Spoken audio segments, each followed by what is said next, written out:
அனைவருக்கும் வணக்கம். Daily box நாவல் audio book channel உங்களை அன்புடன் வரவேற்கிறது.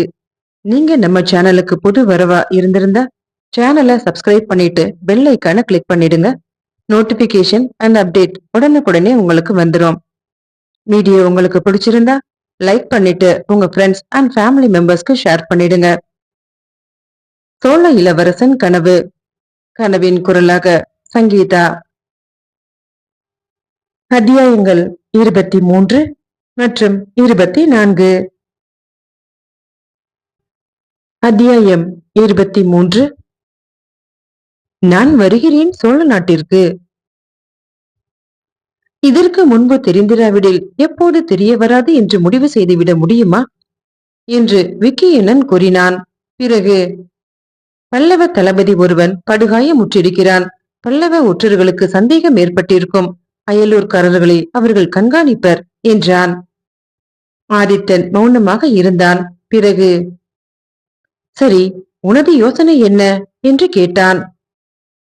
உங்களை விட்டு பிரிய நான் விரும்பவில்லை. மீன்விழியலை சந்திக்கும் போது கூடவா? விக்கியண்ணன் மெல்ல சிரித்தான். அவளிடம் எனக்கென்ன தனியே பேச்சிருக்கிறது இளவரசி. அவளிடமிருந்து சில ரகசியங்களை அறிய விரும்புகிறேன். அவள் உன்னிடமிருந்து அறிந்துவிட்டால்? விக்கியண்ணன் வெளிகிறானா அல்லது மீன்விழி வெளிகிறாளா பார்ப்போம். அவளிடமிருந்து சகல செய்திகளையும் அறிந்து அவளையும் தஞ்சைக்கு வருமாறு செய்து விடுகிறேன் பாருங்கள் என்றான் விக்கியண்ணன். மயிலழகும் காஞ்சிக்கு வருகிறாள். மீன்விழியும் மயிலழகும் ஒன்றுபட்ட கருத்து உடையவர்கள் இல்லை. மீன்விழியால் கைலாயநாதர் ஆலயத்திற்கு அருகில்தானே உன்னை சந்திப்பதாக சொல்லி இருக்கிறாள் என்று ஆதித்தன் கேட்டவுடன் விக்கியண்ணன் விரைவாக துள்ளி எழுந்தான். ஆமாம், அங்குதானே நாம் போகப் போகிறோம் என்று பரபரப்புடன் கேட்டான். ஆம், அவளை சந்திப்பதற்கு முன்பு குளத்தில் துணிகளை துவைத்து சிறிது நேரம் காய வைத்து பளிச்சென்றாவது உடுத்திக் கொள்ள வேண்டாமா? அதற்காகத்தான் நான் உன் உறக்கத்தை கலைத்தேன் என்றான் ஆதித்தன். விக்கி என்னனோ வாரி சுருட்டி கொண்டு எழுந்து சரி போகலாம் என்றான். கைலாயநாதர் ஆலயத்தை நெருங்கும் போது ஆதித்தன் ஆகா என்று வாய் விட்டு கூவி விட்டான். என்ன இளவரசி? அதோ தெரிகிறதே, அந்த விமானத்தை பார், எவ்வளவு புதுமையாக இருக்கிறது. இது போன்ற கோவில் விமானத்தை நான் பார்த்ததே இல்லை. கைலாயநாதர் ஆலயத்தை பற்றி நான் கேள்விப்பட்டிருக்கிறேன். அந்த ஆலய அமைப்பு மிக நூதனமானது என்று சொல்லி இருக்கிறார்கள். கோயிலுக்கு உள்ளே திருச்சுற்றில் அழகிய சித்திரங்கள் தீட்டப்பட்டிருக்கின்றனவாம். சிவபெருமானது நடன தொற்றங்கள் மிக கம்பீரமாக சிற்ப வடிவிலே செதுக்கப்பட்டிருக்கின்றனவாம். கைலாயநாதர் ஆலயத்தை எப்போது காண்போம் என துடித்துக் கொண்டிருந்தேன். அந்த நாள் என்று வரும் என்று நான் கனவு கண்டு கொண்டிருந்தேன். என் கனவு பழித்துவிட்டது என்று ஆர்வத்துடனும் உணர்ச்சி வயப்பட்டும் கூறினான் ஆதித்தன். அந்த ஆலய விமானத்தை பார்த்தவாறே பேசினான். உங்கள் கனவு பலிக்கவில்லை என்றான் விக்கியண்ணன். என்ன சொல்கிறாய் விக்கியண்ணா என்று ஆவலுடன் கேட்டான் ஆதித்தன். உங்கள் கனவு பலிக்கவில்லை என்று சொல்கிறேன். கைலாயநாதர் ஆலயத்தை காண்பது மட்டும்தான் உங்கள் கனவா? அதை போன்ற ஆலயத்தை தஞ்சையில் கட்ட வேண்டும் என்பது உங்கள் கனவல்லவா என்று அவன் கூறிய போது ஆதித்தன் அவனது முதுகை தட்டி எனது கனவு மட்டுமன்று, எனது லட்சியமும் அதுதான் விக்கியண்ணா. பல்லவ நாட்டை போல சிற்பங்கள் நிறைந்த கோவில்களை சோழ நாடு எங்கும் நிறைய கட்ட வேண்டும். அந்த கோவில்கள் சித்திர அளவோடு சிறப்பாக திகழ வேண்டும். அங்கு இன்னிசை ஒளி ஒலிக்க வேண்டும். எழில் மங்கையர் நடனமாட வேண்டும் என்று தன் விழிகளை மூடியவாறே கூறினான் ஆதித்தன். இப்போது சோழ நாட்டில் கோவில்களே இல்லை என்று சொல்கிறீர்களா? இல்லை என்று யார் சொன்னார்கள்?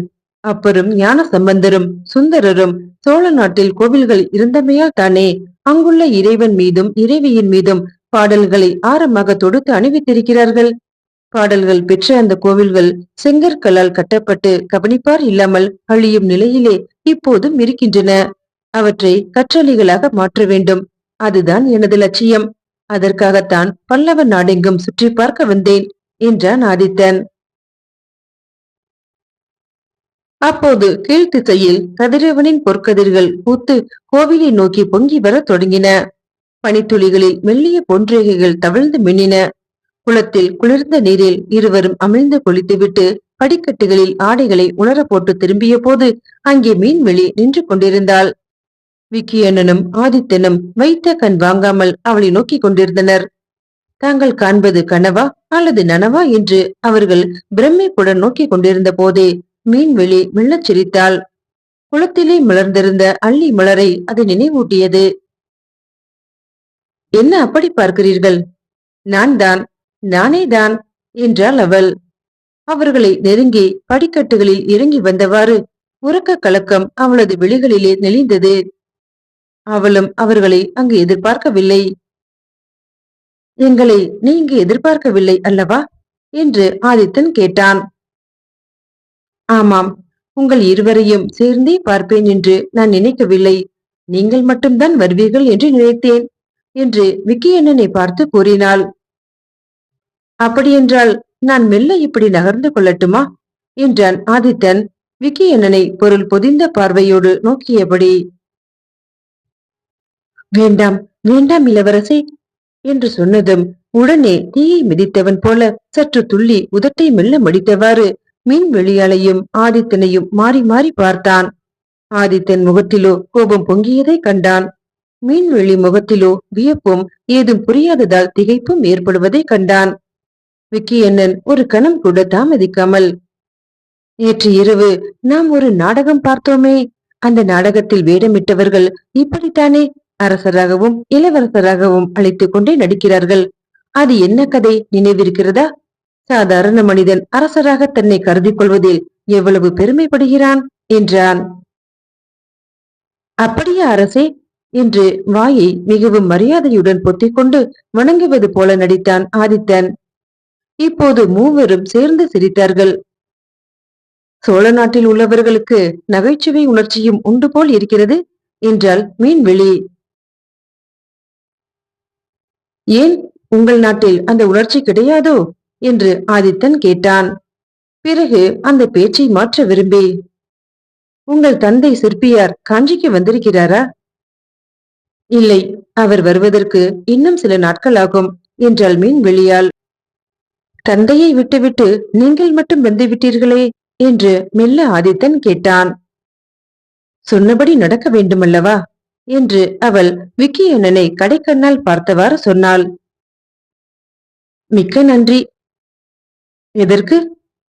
எங்களிடம் வாக்களித்தபடி வந்து விட்டீர்களே அதற்காக. அதற்காக மட்டும் இல்லை, வேறு ஒரு காரணமும் இருக்கிறது என்றாள் மீன்வெளியால். அதை நாங்கள் அறியலாமா என்று ஆதித்தன் கேட்டான். உங்களுக்கு தெரிய வேண்டிய செய்தி என்று அது. நீங்கள் அறிய வேண்டிய ஒரே ஒரு செய்தியை மட்டும் நான் இப்போது சொல்கிறேன். நான் குளத்தில் நீராடிவிட்டு உடனே போக வேண்டும். உங்களை நாளைக்கு தான் இங்கு எதிர்பார்த்தேன். நீங்கள் இன்றே வந்துவிட்டபடியால் உங்களிடம் இப்போதே சொல்லிவிடுகிறேன். நான் சோழ நாட்டிற்கு உடனே புறப்பட்டு வருவது என முடிவு செய்துவிட்டேன் என்றாள்.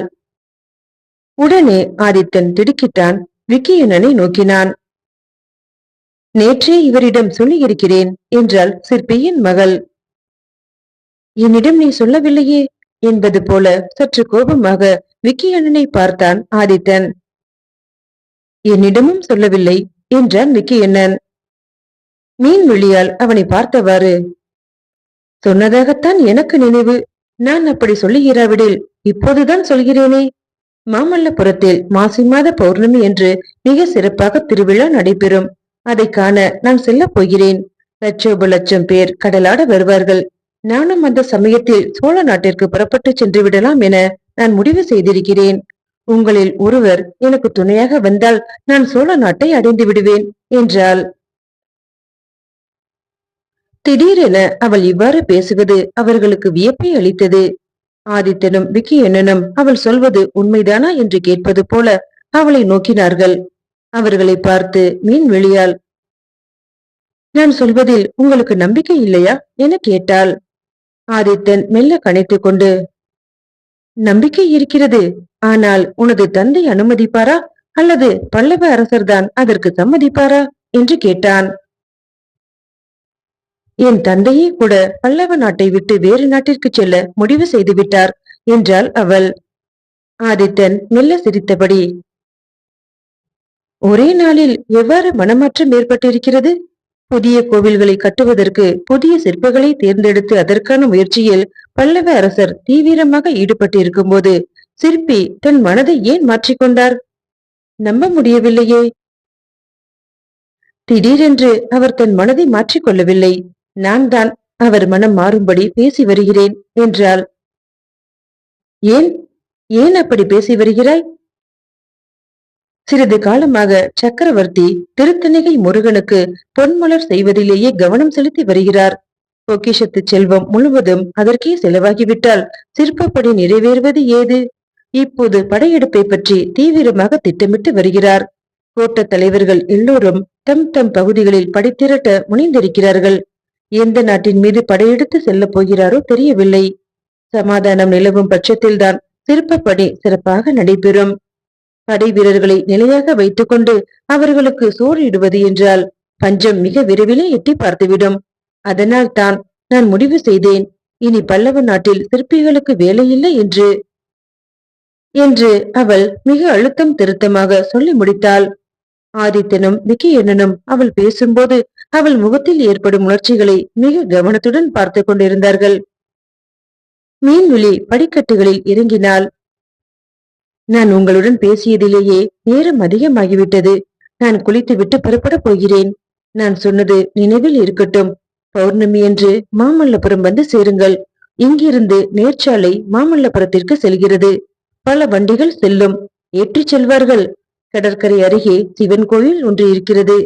அங்குள்ள தீபஸ்தம்பத்திற்கு அருகே நான் நிற்பேன். உங்களில் ஒருவரை நான் நிச்சயம் எதிர்பார்ப்பேன் என்றாள் அவள். அவளது பேச்சில் உறுதி இருந்தது. விக்கியனும் ஆதித்தனும் அங்கேயே நின்று கொண்டிருந்தார்கள். நீங்கள் போகலாம்.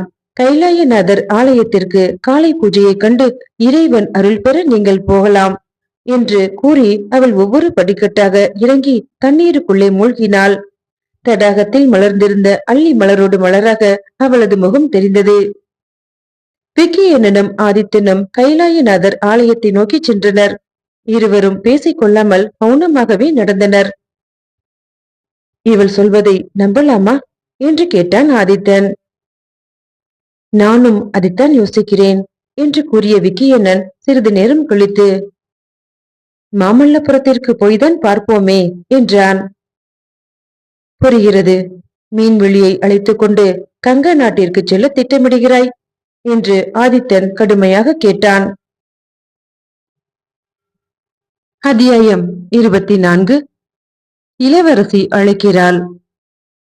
கைலாயநாதர் ஆலயத்திற்கு அந்த காலை வேளையிலே லிங்க வடிவில் உள்ள சிவபெருமானை துதித்து வணங்க மக்கள் வந்து கொண்டிருந்தார்கள். ஆதித்தனும் விக்கியண்ணனும் பாயும் நிலையில் உள்ள சிங்க வடிவ சிற்பங்கள் நிறைந்த மதிலை தாண்டி முன்வாயில் வழியாக உள்ளே நுழைந்தார்கள். இந்த ஆலயத்தை கட்டியவர் யார் தெரியுமா விக்கியண்ணா என்று ஆதித்தன் கேட்டான். தெரியுமே, ஒரு பல்லவ அரசர் என்று கூறி நடந்தான் விக்கியண்ணன். ஆதித்தனும் மெல்ல நகைத்து, நல்ல வேளை, தெய்வம் என்று சொல்லாமல் இருந்தாயே. தெய்வம் என்று கூறியவுடன் எனக்கு இந்த கோவில் தொடர்பான ஒரு கதை நினைவிற்கு வருகிறது. கதையா? சொல் சொல், கேட்டுக்கொண்டே திருச்சுற்றில் உள்ள சிற்பங்களை ரசிக்கிறேன் என்றான் ஆதித்தன். இந்த கோவிலை கட்டிய பல்லவ அரசர் ராஜசிம்மன் குடமுழுக்கிற்கு நாளும் குறிப்பிட்டு விட்டார். ஆனால் அவர் கனவில் சிவபெருமான் தோன்றி வேறு ஒரு நாளன்று உனது கோவிலின் குடமுழுக்கை வைத்துக்கொள் என்றார். பல்லவ அரசர் காரணம் வினவினார். அதற்கு இறைவன், எனது பக்தர் ஒருவர் பூசலார் என்று பெயர். அவர் ஒரு கோவில் கட்டியிருக்கிறார். அந்த கோவிலின் குடமுழுக்குக்கு செல்கிறேன் என்றார். ராஜசிம்மன் வியப்புடன், நாம் அறியாமல் மற்றொரு பெரிய கோவிலா? இறைவனே குடமுழுக்கில் கலந்து கொள்ளக்கூடிய கோவிலா அது என்று அந்த கோவிலை காண சென்றார். அங்கே கோவில் இல்லை. பூசலார் தியானத்திலே அமர்ந்திருந்தார். கோவில் எங்கே என்று கேட்ட அரசரிடம் அவர் தன் இதயத்தை காட்டினார். இதயத்தில் அவர் அமைத்த கோவிலுக்கு இறைவன் வருகிறார் என்று விக்கியண்ணன் கூறவும் ஆதித்தன் அவனை தட்டி கொடுத்து, அப்பப்பா, எவ்வளவு தெரிந்து வைத்திருக்கிறாய்! பல்லவர்களை பற்றி நிறையவே அறிந்திருக்கிறாய் என்று அவனை பாராட்டினான். பல்லவர்களை குறித்து நான் சில ஆண்டுகளாகவே கேட்டு அறிந்து வருகிறேன். நமது தமிழ் ஆசிரியரிடம் நான் அதற்காகவே பல்லவ மன்னருக்கு பிரியமான பாடல்களையும் கற்றேன் என்றான் விக்கியண்ணன். அதென்ன பல்லவ மன்னருக்கு பிடித்த பாடல்கள்? அபராஜிதனுக்கும் பல ஆண்டுகளுக்கு முன்னர் நந்திவர்மன் என்று ஓர் அரசர். அவர் மாவீரர். பாண்டிய மன்னன் கூட அவரிடம் தோற்றுவிட்டார். அவரை பற்றி புகழ்ந்த பாடல்கள் நந்தி கலம்பகம் என்ற பாடல்கள். அதை கற்றேன் என்று விக்கியண்ணன் கூறியவுடன் ஆதித்தன் அவனை வியப்புடன் பார்த்தான். நந்தி கலம்பக பாடலை நான் படித்திருந்ததால் இளவரசி வைரக்கண்ணி என்னிடம் மனம் விட்டு பேசினாள் என்றான் விக்கியண்ணன். அப்படியா என்று ஆதித்தன் ஆவலுடன் கேட்டாலும் அதில் சற்று பொறாமையும் இருந்தது. நீங்கள் நினைப்பது போல் இல்லை. நந்தி கலம்பக பாடல்களை நான் பாடியதால் தமிழ் கவிராயர் என்று நினைத்து விட்டாள். சற்று பெருமூச்சு விட்டான் ஆதித்தன். நல்ல வேளை, தமிழ் பாடலுக்காக தன் நெஞ்சை பறிகொடுக்கவில்லையே என்று கூறிய ஆதித்தன் ஆலயத்தின் முன்வாயில் படியை தாண்டி திருச்சுற்றுக்குள் நுழைந்தான். விக்கியனனும் உடன் பின்தொடர்ந்தான். ஒவ்வொரு சிறு மாடத்திலும் அழகிய ஓவியங்கள் தீட்டப்பட்டிருந்தன. விழி அழகுடைய மங்கையர் தம் முகங்கள் பேசும் பொற்சித்திரங்களாக திகழ்ந்தன. விக்கியண்ணா, பல்லவர்கள் சிற்ப கலையில் வல்லுநர்கள் என்று மட்டும்தான் எண்ணியிருந்தேன். மிக அற்புதமான ஓவியங்களை தீட்டி இருக்கிறார்களே என்று பரபரப்புடன் கூறி ஒவ்வொரு மாடமாக பார்த்தவாறே ஓடினான். பிறகு திரும்பி வந்தான். துள்ளினான். விக்கியண்ணனை இறுக தழுவி கொண்டான். இளவரசே, பல்லவர்கள் சித்திர கலையையும் மிகவும் ஆதரித்தார்கள். மகேந்திர பல்லவன், அவனே ஒரு ஓவியன். சித்திரக்கார புலி என்று அவனுக்கு பட்டப்பெயரும் உண்டு. நீங்கள் கேள்விப்பட்டதில்லையா? உங்கள் தந்தை விஜயாலயர் சொல்லி இருக்கிறாரே. அவர் கட்டியுள்ள மூவர் கோவிலுக்கு அருகே உள்ள மலையில் மகேந்திர பல்லவன் அழியாத வர்ணங்களால் அமைத்த சித்திரத்தை தீட்டியிருக்கிறார் என்று சொல்கிறார்கள் என்று கூறிய விக்கியண்ணனை நோக்கி, அழியாத வர்ணங்களா என்று ஆதித்தன் கேட்டான். ஆமாம் இளவரசே, நாம் இப்போது யாரும் அறியாமல் பல்லவ நாட்டிலே அலைவது போல மகேந்திர பல்லவன் சாளுக்கிய நாட்டிலே சுற்றி அழியாத வர்ணங்களை பற்றிய ரகசியம் அறிந்தார். தான் அறிந்ததை பல்லவ நாட்டிலே பல கோவில்களில் வண்ண ஓவியங்களாக தீட்டினார். விக்கியண்ணன் சொல்ல சொல்ல ஆதித்தனுக்கு வியப்பு தாங்கவில்லை. நீ இவ்வளவு தெரிந்து வைத்திருக்கிறாயே, இதுவரையில் பல்லவர்கள் பெருமையை பற்றி நீ அறிந்திருப்பதாக எனக்கு சொல்லவே இல்லையே என்றான் ஆதித்தன்.